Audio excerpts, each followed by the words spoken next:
Hey guys, Professor Bill, Comic Book University, and Captain Marvel issue number 18. Yeah, Empire, Captain America, Empire, Captain Marvel. They were both right next to each other in a comic book store. I grabbed one, forgot about the other. Just like, oh, they're all, just look at all the variant covers going on. Duh. Anyway, so I wound up missing it. Oops, my bad. Anyway, I grabbed I'm going to have to grab the physical copy because there's a first appearance in here. And I kind of trust that this first appearance is going to go someplace. Anyway, let's get talking about that and the story and a couple other things, the difference between a tie-in and an ancillary story for an event, after we talk about who actually did this book. So, Kelly Thompson is the writer, Corey Smith on pencils, Adriano Di Benedetto on inks, and Tamara Bonvillain on colors. Hope I didn't butcher anybody's names.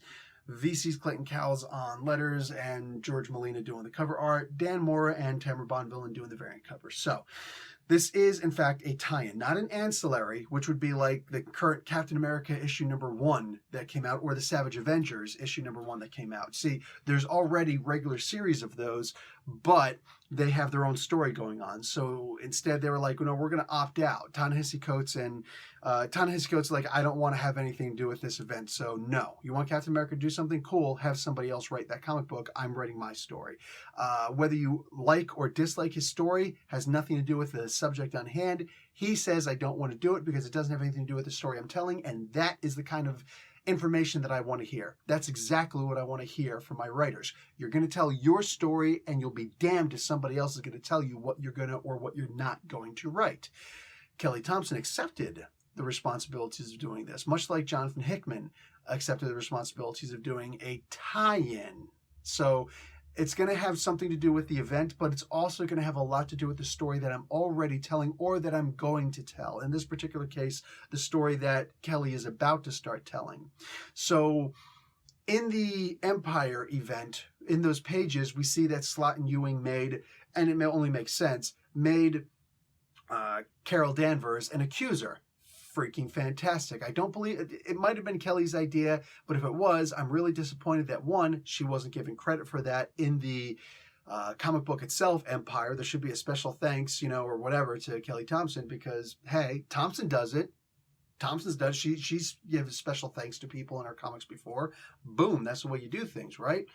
On top of that, it actually the event of her becoming the accuser, being given the universal weapon, actually happens in the pages of Empire issue number 2, not in this comic book, not in this title.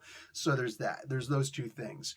Anyway, when life gives you lemons, you make the best damn lemonade you possibly can of it. Not too much sugar, that always ruins it. Secret recipe right there. Surprise, spoiler. Anyway, so Kelly has her going on an accusing mission. Okay, freaking perfect. That's the way you're supposed to do things, right? If you're an accuser, what do accusers do? They accuse. And accusing is very different. The title, the role of accusing is very different from the verb accuse. She's a noun, not a verb in this particular case. And even in the pages of Fantastic Four, where most of the original appearances, almost all of the original appearances of Ronan the Accuser have actually happened, accusing takes a very different turn all the time. So sometimes it's depicted as you have been accused by so-and-so, so therefore I'm here to execute you, or I can take you in for a trial. That was the original way. I'm going to take you in for a trial, but there's also big fights and stuff like that. Like there's a lot to it, right? In this particular case, it's depicted that Carol Danvers shows up and she's like, hey, so I don't know what to do here because it's the first time me ever doing this. And I know Ronan, he's an honorable man, and even though whatever, but I'm doing the best I can. But something happens in here. She suddenly she holds the hammer close. It looks like a hammer, whatever, the Cosme rod. She holds that close and she gets some kind of a prescience. And it turns out that this person who she's sent to accuse is actually related to her. Okay, that's interesting. She doesn't necessarily handle it in a controversial way, and I hope that is explained better in the next issue. But this is a person who is accused by the local populace of Skrulls and especially the Kree that this person showed up and just started destroying for no reason. Doesn't make a lot of sense. The prescience shows otherwise. and the person itself is making a really good argument for her innocence. Okay, wow. So Carol doesn't know what to do in this particular case. Plus, she does hold that universal weapon really close to her that second time. Was she trying to get more of a prescience? Now, what is this prescience? The universal weapon doesn't do this. Carol Danvers, however, is a special kind of power. She has, don't forget that she has molecular manipulation. It's only been shown to work close to her body, like within an inch of her body, like changing her costume and allowing her to breathe in space, right? All sorts of things like that. But maybe the universal weapon enhances her power so much that she's also able to do particle manipulation also, which could theoretically explain a form of telepathy or something like that. Or maybe it's this person implanting suggestions in her head, much like Loki would do.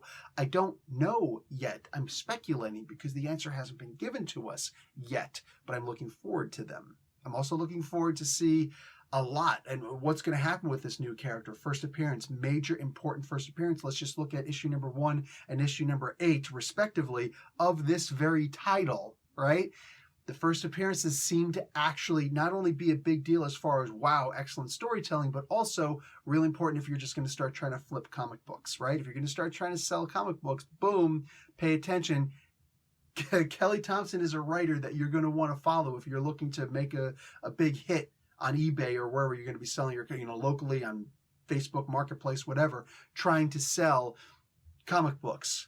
Thompson is a great person to have.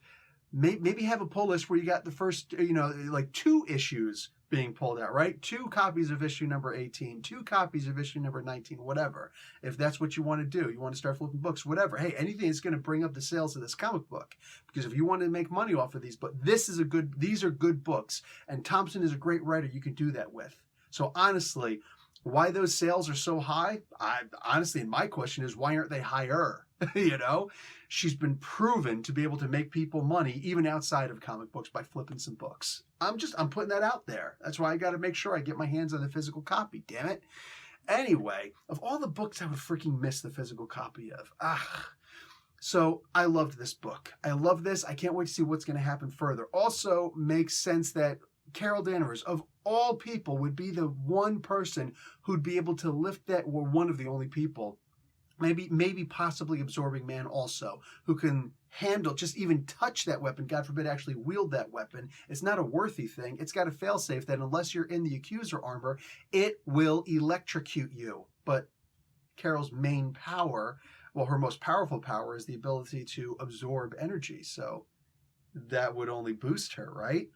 And it's a continual output, and we don't understand that science, almost like a Green Lantern ring. The power actually comes from someplace else, but it's channeled to the universal weapon. And the universal weapon also has molecular rearrangement, also greater range, and also greater power, as we know, than what Carol has by herself. So it is genuinely one of those things that is just going to enhance her powers like nobody's freaking business.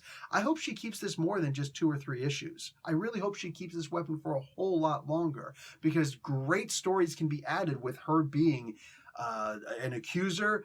I like the new look on the costume. Technically, I've already got the toy because they did the Marvel Legends 6-inch figure, but I would want to see another one anyway, just for the sake of conversation, with the universal weapon also, even though I've technically already got a universal weapon for my Ronan the Accuser. Dude, there's no losing here. There's no losing. You want a new one? You could get it. You want to just use the old ones? You probably already got it, or it's easy to get. Anyway, and they're still being sold in EB Games and whatnot. Anyway, I don't see any wrong with this comic book, dude. I see nothing that I could possibly complain about with this comic book. It's not overwhelming, holy crap, but at the same time, it's right on the hairy cusp of being overwhelming, holy crap. This is amazing. Like I said, brand new character, a character that's going to go someplace. Hey, I've said it before, I'm going to say it again. Zub and Thompson. The 2 people, the 2 writers who I trust more than anybody else to do a tie-in that will actually matter towards the story. Boom. There is, and the art in here, I'm sorry, do I have to get into how freaking amazing the art is in here? This reads so much better just with how great, not just the pencils, not just the inks, but the colors also. Tamara Bonneville, and showing she could do a hell of a lot more than just Moon Girl and Devil Dinosaur, right? I think she's depicted that before, but like, the colors in here are freaking amazing. everything about this book, man. I'm definitely digging on this. So consider picking it up. There's just there's no reason to not pick up this book as far as I'm concerned. And it's only going to benefit the world. Making money, good stories, great art. Boom. What else is there? What else is there? Also first appearance in this issue. All right, guys, I'm out. If you like the video, show it by actually liking the video. And if you want to support the channel, when you're if an ad plays at the end of this, allow it to play. Even if that means opening up a new window to watch your next video. That's the only way that your favorite YouTubers get paid. Anyway, guys, or, also thank you to my patrons who have found another way to help support the channel. And I'm out, guys. Professor Bill, Comic Book University. Class dismissed.